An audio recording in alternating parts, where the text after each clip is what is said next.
Hello hi welcome to big news. నేను మీ గౌసుద్దీన్ షేక్. ఉన్నదే రాస్తా, చూసిందే చెప్తా.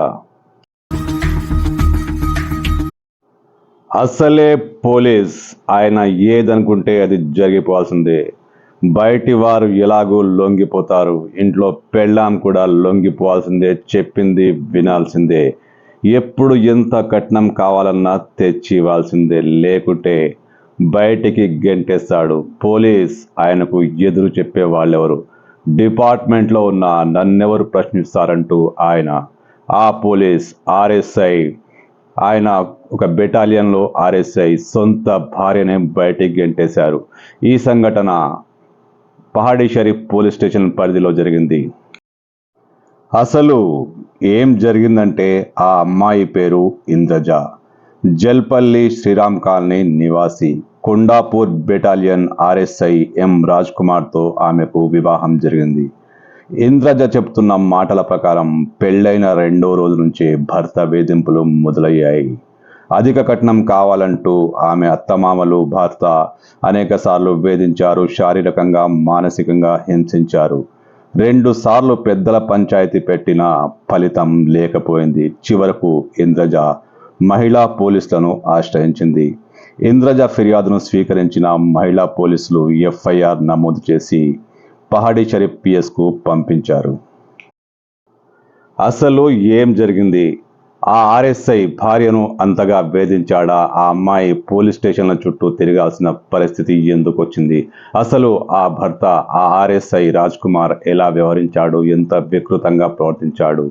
బాధితుల మాటల్లోనే ఓసారి తెలుసుకుందాం. నమస్తే అండి, నా పేరు ఇంద్రజ. డిసెంబర్ 7కి నాకు పెళ్ళైంది మల్లెని రాజ్ కుమార్తోని. ఆయన ఆర్ఎస్ఐ. నన్ను పెళ్ళైన 2వ రోజు నుంచి హరాస్ చేయడం స్టార్ట్ చేశాడు. మా ఫ్యామిలీతో బంగారం కోసం హరాస్ చేశాడు. మా ఫ్యామిలీని చాలా హింసించాడు.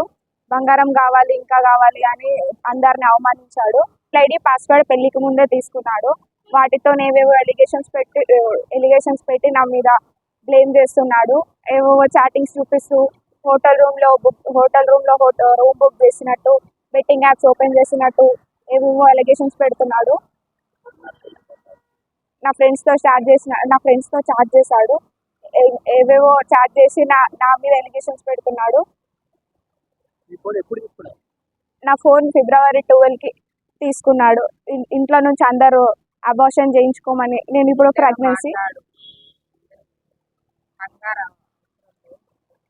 నాకు ఇప్పుడు ఫోర్త్ మంత్ ప్రెగ్నెన్సీ.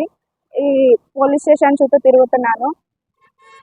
నాకు ఫిబ్రవరి 12 రోజు గొడవ అయింది ఇంట్లో. అందరూ కలిసి నన్ను ఇంట్లో నుంచి పంపించేశారు. అబార్షన్ చేయించుకోమని చెప్తున్నారు. మల్లని రాజ్ కుమార్, వాళ్ళ అమ్మ, వాళ్ళ నాన్న అందరూ అబార్షన్ చేయించుకోమని చాలా ఫోర్స్ చేశారు. ఇంట్లో నుంచి పంపించేశారు. అబార్షన్ చేయించుకోనని చెప్తే ఇంట్లో నుంచి పంపించేశారు. తర్వాత పెద్ద మనుషుల ముందు మాట్లాడితే వాళ్ళు పెద్ద మనుషులు కూడా అబార్షన్ చేయించుకోమనే చెప్పారు.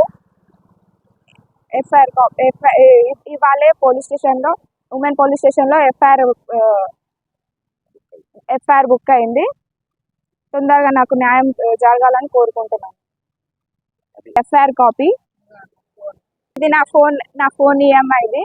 నా ఫోన్ అతని దగ్గరనే ఉంది. ఇంకా ఏవేవి ఎలిగేషన్స్ పెడతాడో అని భయం వేస్తుంది నాకు. ఫిబ్రవరి పెళ్ళైన 2nd డే నుంచే తన దగ్గరనే ఉంటుంది నా ఫోను. ఫిబ్రవరి 12 రోజు నా ఫోన్ మొత్తం తీసేసుకున్నాడు. అతని దగ్గరనే ఉంది. నేను మా ఇంటికి వచ్చేసాను. ఇతనే మల్లని రాజ్ కుమార్. ఇతను వాళ్ళ నాన్న, ఈమె వాళ్ళ అమ్మ. ఏం పని చేస్తాడు? ఆర్ఎస్ఐ ఏ డిపార్ట్మెంట్? డిపార్ట్మెంట్, ఇక్కడ జాబ్ చేస్తాడు. కొండాపూర్. నాకు న్యాయం చేస్తారని కోరుకుంటున్నాను. నమస్తే, నా పేరు రాయికల్ ఆనంద్. నేను శ్రీరామ్ కాలనీ పాడిచేరి పిఎస్ పరిధిలో ఉంటాను. మా అమ్మాయి మా అన్నయ్య కూతురు. నాకు అన్నయ్య కూతురు. మా అన్నయ్య లేడు. మా అన్నయ్య చనిపోయింది కాబట్టి అన్ని ముందలుండి నేనే పెళ్లి చేసిన. డిసెంబర్ 7కు పెళ్ళి అయింది. పెళ్ళి అయిన తర్వాత సెకండ్ డే నుంచి అబ్బాయి అమ్మాయిని హరాస్ చేయడం మొదలుపెట్టాడు. అమ్మాయి ఫోన్ తీసుకొని ఏవేవో క్రియేట్ చేసి అందులో లేని యాప్లన్నీ క్రియేట్ చేసి మా పాపనే అలా చేసిందంటూ ఆ అమ్మాయి మీద లేనిపోని బద్నామంతా పెడుతున్నాడు. అలాగే ఊరి వాళ్ళతో పంచాయతీలో మాట్లాడదామంటే వాళ్ళను మాట్లాడనీయకుండా వాళ్ళందరూ కూడా వచ్చిన వాళ్ళు కూడా ప్రెగ్నెన్సీ తీసేసుకోమని చెప్పారు. ఆ ప్రెగ్నెన్సీ తీయకూడదు అని అన్న ఒక కారణానికే అమ్మాయి ఫోన్ లాగేసుకొని ఇంట్లో నుంచి వెళ్ళగొట్టిర్రు.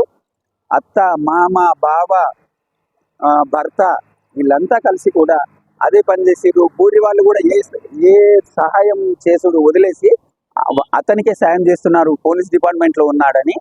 అయితే ఆ పోలీస్ డిపార్ట్మెంట్లో ఉన్నందుకు మేము ఎవరి దగ్గరికి వెళ్ళినా మమ్మల్ని సరిగా పట్టించుకోవడం లేదని చక్కగా ఉమెన్స్ పిఎస్ పోయి ఉమెన్స్ పిఎస్లో కంప్లైంట్ చేసినాము. కంప్లైంట్ చేసి ఎఫ్ఐఆర్ కాపీ తీసుకొచ్చి ఇక్కడ మీడియా మిత్రులకు షేర్ చేస్తున్నాము. మరి అతను ఉమెన్స్ పిఎస్లో కౌన్సిలింగ్కి పిలిచిండ్రు. అందరికేమో ఎస్ఐలు కౌన్సిలింగ్ ఇస్తే అబ్బాయికి అమ్మాయికి ఏమో సిఐ గారు సురేఖ గారే కౌన్సిలింగ్ ఇచ్చారు.